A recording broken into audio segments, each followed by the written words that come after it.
night. Yeah. How did it feel watching that game go down? It was tough after the fact, I'd say. It was fun, and there were moments of fun in the moment. I think it's a little bit different when you're kind of there as a fan. I was there with my brother, who is a UNC fan, so we had our own little camaraderie style stuff little going rivalry on. there. So, well, yeah, but so I think there were moments within it where it was like probably maybe not as tough necessarily, but after the fact, when you kind of sit back and realize, and I'm getting texts from people saying, the announcers are even like roasting like the refs and stuff like that. Like, refs weren't great. It gets tough. I think it kind of mirrored in a lot of ways, and I don't know if anybody else kind of feels this way. A lot like the Miami game last week, where they had moments where, man, they should have really held on to it, and they just didn't. Yeah, they have chances to close out a win where they're in the advantage coming down the stretch, and they can't do it because we got a freshman point guard and because our senior leader in Joe Girard can't navigate us to over the finish line. Yeah. 6 turnovers for Girard. What I felt this way for me, including an assist on the final basket for North Carolina. Right. Well, it's that one's tough in the moment. I don't want to necessarily bail him out. But it would have been out on him. I will not bail him out because I was taught playing basketball at a very young age. When you're saving a ball that's going out of bounds on the baseline, you do not throw it underneath your own basket, and that's the reason why. Wide open layup. All of a sudden, we go from winning to losing. He should have let it go out of bounds. Yeah, I mean, that one's, I think, tougher in the moment, though, than say he was really forcing a ton last night trying to facilitate. Yes. And it's just that's not his MO. We've been down this road I don't know how many different times this year alone with him, and that's beside the rest of the other 3 years. He does great things, but he negates any of his greatness by awfulness. Yeah. 6 turnovers, all untimely. We get the advantage, and we have a chance to maybe extend a lead or continue a run, and he throws up an air ball. I mean, he's a senior, so Judah Mintz does a lot of the same things, but he's a freshman. Mm-hmm. It's hard to take because, the Miami game and the North Carolina game, if we win both of those games, all of a sudden we're on the good side of the bubble. Now we're nowhere near the bubble still. Yeah, I mean, I don't know if this would have been a quad 1 win. I know Miami would have been a quad 1 win, which is kind of like one of the main, I think, whatever you want to call it, next gen advanced stats type things that the bracketteers. Well, they were a ranked team. Now, North Carolina's not a ranked team. No, but it still is a win's better than a loss. And one more in the win column is better than one more in the loss column at home. I'll say this too. I thought, it got weird. It's the first time all year I've kind of thought that really Jesse Edwards shouldn't have been the focal point on offense because he was just getting bodied by Armando Bacot down in the block, and they kept forcing it down there. Yeah, they were both in foul trouble. I never have a problem going down to Jesse Edwards. He's better than Bacot. He's better than any other center in the ACC. I got 2 things. They built a deficit early, which is something they do every single game. Yeah. Maybe learn not to get down by 12 points in the first 5 minutes of a game and have to dig your way back the rest of the game. I mean, every game, it seems like. It doesn't matter if they're playing Colgate or North Carolina. And just the turnovers, specifically from Girard, some of them, are just incomprehensible. So here's a question for both of you. The path to 19 or 20, which we talked about a few days ago here on the show. It's 6 or 7 more wins. Are there 6 or 7 more wins in the Orange schedule coming down the stretch through February and into the beginning of March to get there? Yes, the ACC isn't even the 4th best conference in America right now in terms of college basketball, so every game's winnable. Even with what you're seeing right now out of them, an inability to close coming down the stretch because of the leadership issues. Well, that means that they put themselves in position to win, so you'd like to think that they could figure it out and start turning some of these close losses into close wins. But it's really frustrating to watch because, especially at home, the Miami game was on the road. To lose a game like that in front of your home fans who come out at 9 p.m., on a Tuesday night and have to trudge home with a loss, It really hurts. And what time did you get home from the game? I think I pulled in about 12:30. Yeah, I mean that's ridiculous Yeah. to have to go to a game and get home at 12:30 a.m. on a Tuesday night. Maybe that's a good reason why tickets were $17 coming down the stretch yesterday. I mean, afternoon. maybe, but yeah, I mean, to piggyback off what Jim said, I mean, look, the rest of the way, I wouldn't say it's an easy schedule, but look, opportunities are there. You know, Virginia Tech on Saturday. This isn't even the Tech team that Buzz Williams was coaching a few years ago in terms of talent and stuff like that. You know, Virginia, who they went deep with the first time. Yeah. And then if you want to go even beyond that, 10 days from now they play Boston College, and Boston College is just a ragtag bunch this year. So the opportunities are there for the 6, 7 within that realm to get there in the regular season. Question really becomes, can they do that on the court? And that's where I kind of just I lean on the probably not, in all honesty. So I don't see it. But they could make a run in the Right. ACC tournament, I suppose. But I don't know why I'd think that they could win games in a tournament setting like that. And certainly don't think that if they did get in the NCAA tournament, they could win 6 or even enough to get to the Final Four. But things change through the course of a season. Teams get better. Something clicks in. Honestly, if Joe Girard just protected the ball, if he had 2 turnovers last night instead of 6, they probably win the game. His shooting percentage overall wasn't bad. I think it was 4 for 9 from 3. Mm-hmm. So the timeliness of some of the shots that he was taking that he missed were not good. But then, he knocked down a huge 3 late. Yeah. So, just it's all very close. And I don't think, Benny Williams only played 20 minutes. Malik Brown only played 20 minutes. Yeah. So I put a lot of it on Boeheim too. And I have for the past few years. Even Only 2 ranked opponents left in the schedule. Yeah. Are there enough quality wins, even if they do get to maybe like 18, 19, No. 20 wins? Are there enough quality wins out there for them Not unless they to win have those some kind of games. assurance on the bubble side of things? No. So then it becomes, what do they need to do in the tournament? Well, the ACC tournament, they're going to have to make a run, right? Well, if they win 2 Show up. games in the AC tournament, that might get them 21 wins. Depending. So it's tough to keep a Power 6 conference team out that has 20 wins. Yeah. But they'll need to win 1 or both of those games against ranked teams to get some quality wins on the resume, right, Paul? Well, that's where I kind of slightly, I think, disagree, because, look, Virginia's not ranked, but they're pretty solidly in the tournament right now. If they were to go out and beat them, I mean, that's a quality They would list win. it as a quality win, but they Right. also on the tournament resume will have like wins against. Well, ranked yeah, teams. in that sense, yes. Then, right, I mean, they're going to need probably both of those in my mind, not one or the other. I think it's both in that situation then.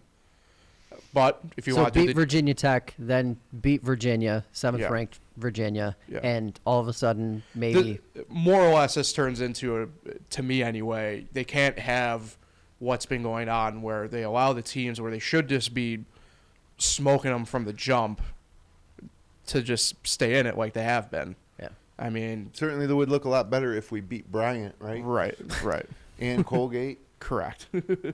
And I don't want to hear, Colgate's good, and blah, blah, blah. No, you win those games early. You got to win them. You got to win them, and then you're not in this position later in the season. So I'm just disgusted by it. Sick of where the program is. Mm-hmm. It's embarrassing. I blame a lot of it on the fact that we're in the ACC now. But enough's enough, Yeah. And I'm not calling for Boeheim's head or anything. I love that guy. He can coach as long as he wants, but the results just aren't there. So it certainly makes winners a lot longer around here if you're an Orange fan. Yeah. Yeah. But there is a team in upstate Western New York winning, Buffalo Sabres. Yeah, 5-3 last Another night. one. Another one. Don't let the Sabres get hot. Cousins, Skinner, Thompson, Tuck, Power, all had goals. All 1-goal games each across 5 players. But as Nate pointed out, Owen Power, 2 goals in 2 games, first 2 on the year for him in career. So not bad for the Sabres. Continuing the momentum tomorrow night in Winnipeg against the Jets. And that would be, you want to talk about quality wins, that'd be a pretty big quality win for the Sabres Yes, it even. would. But obviously it's a little bit different. But look, this is a Sabres team. We keep talking about it. I think they're a little bit ahead of schedule even from what I kind of expected them this year. And They're hanging around. look, sometimes that's a tough team to actually beat when, the expectations are low, for a team where this was supposed to be the educational build year for this core. I bet the You Blues never last know. night, and Right. because I thought that they couldn't string another one, and I was wrong. Yeah. This is Sabres team that I think would be a very tough out for some Eastern Conference teams come playoff time if they were to meet in the wild card, first round. So I want to face them, bring back the goat heads more often is what I say. So Hey, NHL, if you're in it, you can win it more than any other sport, right? 100%. Okay, so now the real reason why we're here. We have got some strong opinions in the room about the Hall of Fame. Jim, let's have you Scott lead Rolen off. got elected by the baseball writers with over 75% of the vote into the Hall of Fame. He's the only one to make it. Which Scott Rolen was a fine player. I like Scott Rolen. I'm not here to bash Scott Rolen, and but I think it's become the Hall of the Very Good, not the Hall of Fame. I beg to differ. Dun, I dun, very dun. strongly beg to differ. Jump on. Because at this point, and this goes back to what I've been saying now the past at least 5 years, it's not a hall of anything at this point. It's just a glorified museum and I don't care what anybody says. I don't. Uh-oh. If it doesn't have Barry Bonds, it doesn't have Alex Rodriguez, it doesn't have Alex Rodriguez, Clemens, so on and so forth. McGuire. Yeah. Well, I do agree with that to some point because baseball has never been a perfect, idealistic sport in terms of it's always reflected either the political themes of the day or the era, going back to the Black Sox scandal. But everybody was doing steroids then. So I think that Barry Bonds, Alex Rodriguez would have both been in the Hall of Fame if they never did steroids in another era. But but then you look at a guy like Ken Griffey Jr., who we believe didn't do steroids, right? Correct. Yeah, and so he took a back seat to these guys when he probably was the best player of his generation. I don't know if he took a back seat to him, but No, he still had a fine career. But imagine if he was juicing. Well, I'm just saying He I would've didn't hit 100. necessarily live through it, but I mean he was the only baseball player who's ever had his really own signature shoe. I mean, Yeah, and video game, right? all that stuff. Yeah. But again, he would have been even better if those other guys weren't doing steroids or he was. And I would also say Maybe, that if you're calling it an entire era, which is the consensus, It literally in is called the baseball, steroid it's era. an entire era. These aren't isolated These aren't isolated incidents, and I'm sure there were plenty of run-of-the-mill players from that era, the early to mid '90s to early 2000s, who were juicing and were terrible, and still playing in this. They needed to space. to still earn their paycheck. Yeah. You needed to keep up. It's with what the game Joneses. was. It's just Right. it's what the game was then. And that's Major League Baseball's fault, and it's not the job of the Baseball Writers of America to be the final judiciary on things that happened in that era. But they are, and that's half the problem is that these things are being decided by, the baseball writers, not their peers. Right. So that's why it's kind of silly. And again, I'm not here to knock Scott Rolen. He was a great he was a great third baseman, and maybe he does deserve to be in the Hall of Fame. But how can you say that he does, but Jeff Kent doesn't? Well, that goes back to the baseball writers who have long hated Jeff Kent. Exactly. And I don't disagree with that. I mean, Jeff Kent more home runs than any second baseman in the history of the game. When I did my fictitious ballot, because obviously I'm not a member of the BBWAA. But you are a baseball dork, Right. apparently. I mean, if you did a fictitious Kent was on my list, and in fact, you go through the top, the vote getters who will remain on the ballot moving forward. You have to get down to Omar Vizquel, who was the first one I didn't vote for, but Pettit, who was right behind, I did have on my ballot. So, You did not. I did not have Omar Vizquel on my ballot. No, Pettit. Pettit's on my ballot. Okay. Yeah. I think that one's a case of I had Musina when he got in, so it's like, and Pettit's arguably the greatest postseason pitcher of all time, as well. It also feels like anytime a conversation comes up about the Baseball Hall of Fame, more than any other professional Hall of Fame, there's a lot of yeah, I guess that person. Yeah, I guess that person was in. So I guess we have to let this. It's because of the character built around this place at this point. I brought this up and I asked my dad really more about this yesterday than anybody else.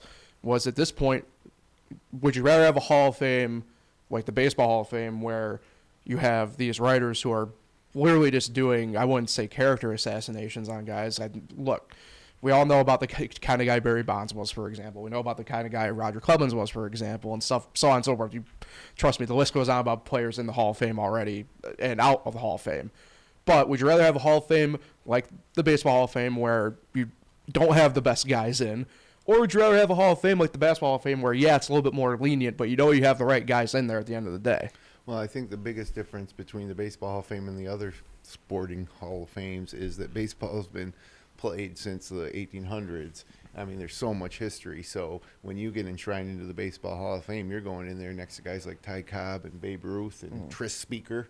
Well, you just named 2 to 3 guys there who are one's a known racist and one is an arguable racist. Yeah, well, so are 90% of the players. But this is going. Yeah, but this is going back to like we talk about the character part of it, right? And Yeah, no, I'm with you there. I'm just not with you that Scott Rolen deserves to be in, and Jeff Kent doesn't. So I do have some stats for everybody, including you. Most Gold Glove awards among third basemen all time. Scott Rolen is 4th on that list behind two Hall of Famers already. Brooks Robinson with 16 and Mike Schmidt with 10. Hall of Famers don't get into the Hall of Fame on defense. There's literally no players outside of a catcher or a pitcher, I suppose, who is predominantly defensive, that gets into the Hall of Fame based on their defense. a pretty big flaw. Then. I also have a hot take about that. Then so, shortstop, a defensive plus position. So I think what shortstops have been in based on their defense without the offensive stats to back it up. Ozzie Smith. Ooh. Well, that might be the only one. The Wizard. Got him. I mean, look, shortstop, for example, is the defensive plus position. Third base, albeit now we see it as an offensive position, is really a defensive plus position as well. I mean, the guy also on this list is going to be a first ballot Hall of Famer, Nolan Arenado, with 10. He's won 10 in a row. But the thing that I don't understand about the Baseball Hall of Fame is that it seems to have too many catches and trapdoors and everything else built into it, as opposed to just being mostly stat based and nothing else. Like, you should be able to make most of these decisions just based off of stats, right? Like, without having to dig into the kind of personality they were. Than baseball, it's 100% statistical game. Just look at Moneyball. Mm-hmm.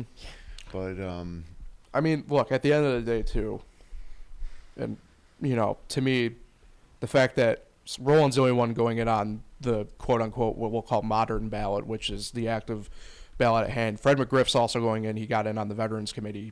He should have been in on when he was on the ballot itself anyway. I think Jeff Kent will get in 2025 when the Veterans Committee can review his resume. I would hope. If not, he's got to wait another 3 years after that, which is nonsense. But, I mean, look, at the end of the day, I still believe Todd Helton should be in. Gary Sheffield's one to me at this point that it baffles me. He's over 500 home runs. I believe he's right at the 300 batting average mark. He was a hitter's hitter. There's a lot of guys on this list, and obviously Alex Rodriguez. And the one that, to me, we keep forgetting is Manny Ramirez in this. Manny Ramirez, career 312 average, over 2,500 hits, over home runs, over 400. I know that. I don't know what we're doing, and a World Series MVP to boot as well with Manny. So fair.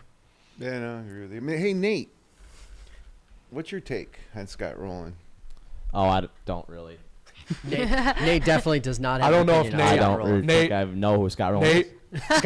Scott Rolen played for 4 teams in his MLB career. Can you just name one? No. Okay. White Sox? I could feel that one coming from a mile away. He didn't play for The White Blue Sox. Jays? Blue Jays are one. Ooh, see? Go mean. You know my take about the Hall of Fame, Paul. I know. I would thought we might get a Joe Girard take over there. It's hard to defend him after last night. That was. Oh, now it's hard to defend him. I mean, I didn't play organized basketball, but I know that you can't save the ball under your basket to your teammate. To the. Right. I know that, and I've never played a lick of organized ball in my life. That's saying a lot. Yeah. Hey. Proud of you, Nate.